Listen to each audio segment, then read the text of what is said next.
Jeg hedder Alun og har fornøjelse til at interviewe Dr. David Perlmutter for sund forskning. Dr. Perlmutter er en meget kendt neurologist, forsker.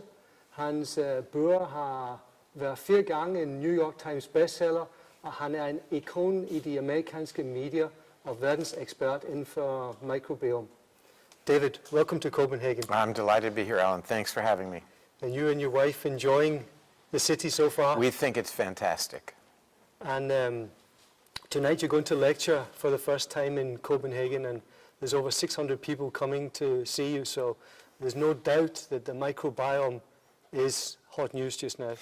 It's hot news for a number of reasons. I mean, I think over the years people have really understood quite well that something is happening with the bacteria in the gut that plays a role in terms of gut health.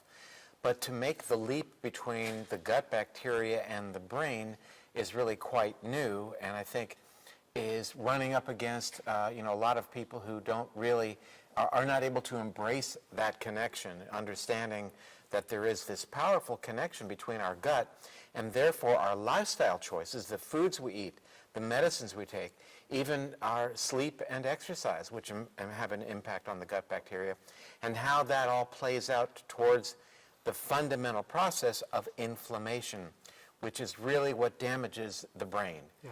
So when we talk, for example, about Alzheimer's disease, or Parkinson's, or multiple sclerosis, or autism, these are all fundamentally inflammatory disorders of the brain. And this is inflammation just like inflammation anywhere else in your body. If you have an arthritic knee, it's inflamed. If you have coronary artery disease, that's inflammation of the heart arteries. We now understand that even diabetes and cancer are fundamentally inflammatory. So when we take a step back and embrace the notion that Alzheimer's is inflammatory, and more importantly, that inflammation in the body is dictated by the events going on with our gut bacteria, we connect two very, very powerful dots.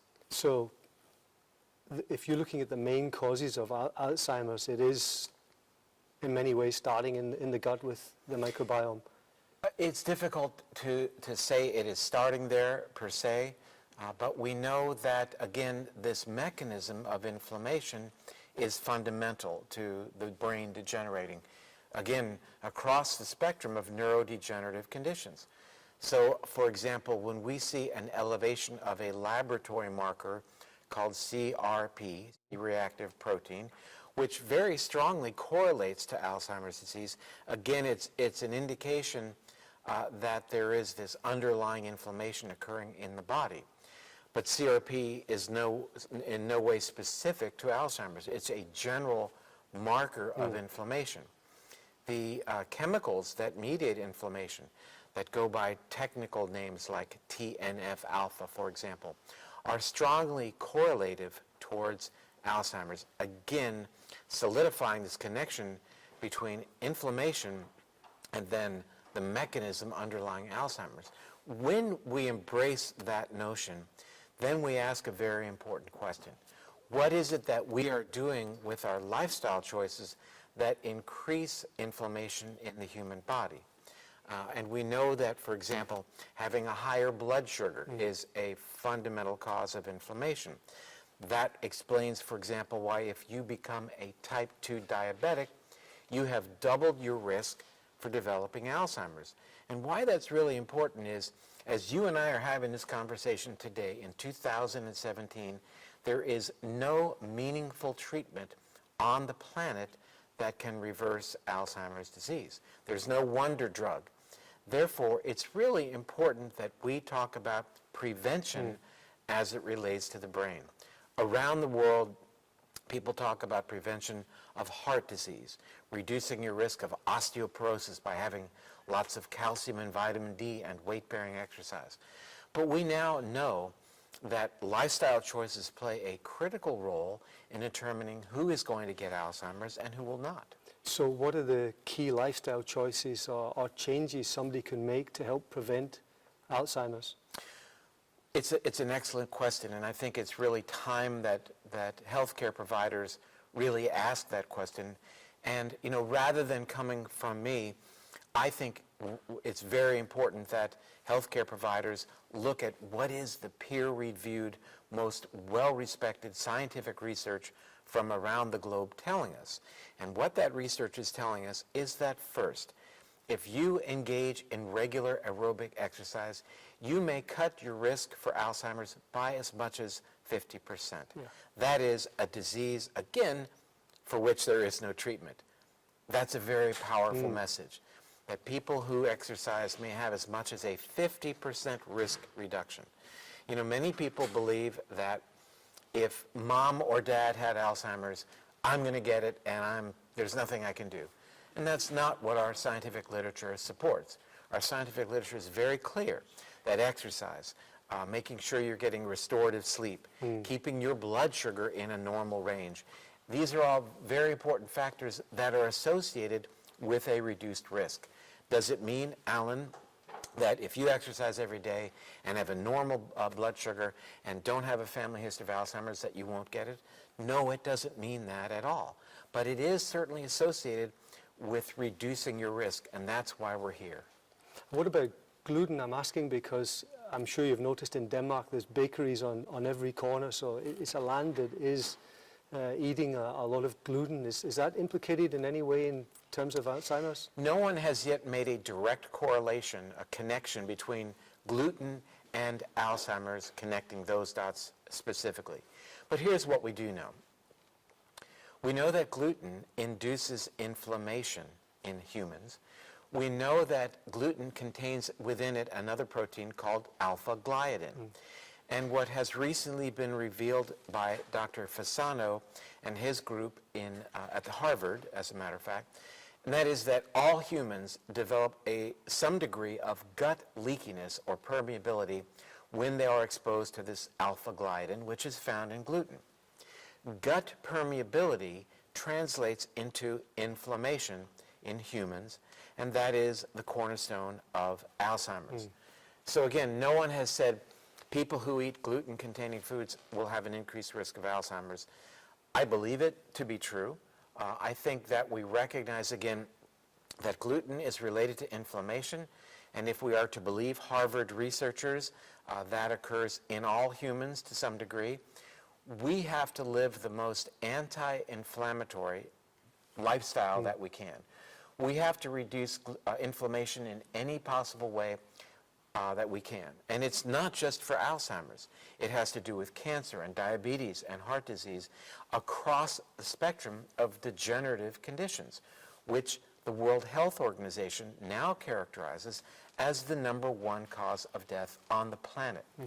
So we've got to do everything we can to reduce inflammation. For me, the message is reduce your carbohydrates, reduce your sugar, increase your consumption of healthy fat, which certainly flies in the face of what we've been told for the past few decades. The omega-3 oils. Olive oil, omega-3, coconut oil, and avoid the vegetable fats, the vegetable oils, the safflower oil, the corn oil, these oils that are so common in the grocery store. Those are pro-inflammatory. It's exactly what we don't want. But beyond that, we want to make sure we're getting plenty of good fiber, what we call prebiotic fiber, to nurture the gut bacteria. We've got to do everything we can to reduce the permeability or the leakiness of the gut lining. When the gut lining becomes permeable, that amplifies inflammation in the human body.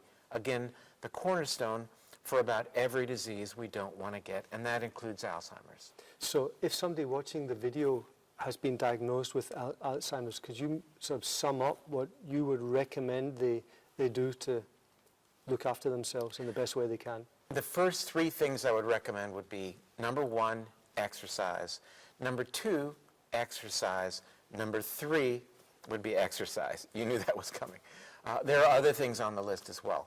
You've got to get the blood sugar down immediately. It's fundamentally important. And, you know, when your doctor gives you a pat on the back and says, well, your blood sugar is in the normal range, that's not good enough. We're not about in the normal range. We're all about what's optimal, what is best. So, you know, in the normal range in America is between, let's say, 90 and 110, something like that. depending on who you ask. The reality is we like the blood sugar to be at 90 or below, even 85 to 90 in our units. So the lower the better. And you get to a lower blood sugar by eating less sugar. Who knew? It's a mystery, isn't it? And in place of sugar, it turns out that we have to welcome fat back to the table, good, healthy fat. Extra virgin olive oil, MCT oil, omega-3, DHA from fish oil, for example. These cultivate a very healthy environment for the brain, for the heart, for the immune system. The other very important piece of the puzzle is making sure that we are nurturing, we're doing the very best we can to make our 100 trillion gut organisms happy. Because our gut bacteria, in addition to making sure that the gut lining is repaired and functional, make some very important products, some very important metabolites, we call them, that are really important for the brain. Certain things called short-chain fatty acids, for example. B vitamins are very important. There are some nutritional supplements that we like to talk about, vitamin D being perhaps on the top of the list. And here we are in Denmark, where people are probably not getting much sunshine, not making enough vitamin D. So I think supplementing with vitamin D is very appropriate, supplementing with a prebiotic fiber to nurture the gut bacteria. Can we talk a little bit more about prebiotic fibers? Because I think most people have heard about probiotics, but prebiotics for many people might be new. And I can, in my own body, feel a very big difference using your prebiotic supplement. Prebiotics are the food for the good bacteria. They love to have that special type of fiber. People know that fiber is important, but not all fiber is necessarily prebiotic. By definition, what a prebiotic fiber does is it nurtures the gut bacteria in such a way that there is health as an outcome. And these come from various foods like chicory root, artichoke, dandelion greens, garlic, onions, leeks. These are good sources of prebiotic fiber.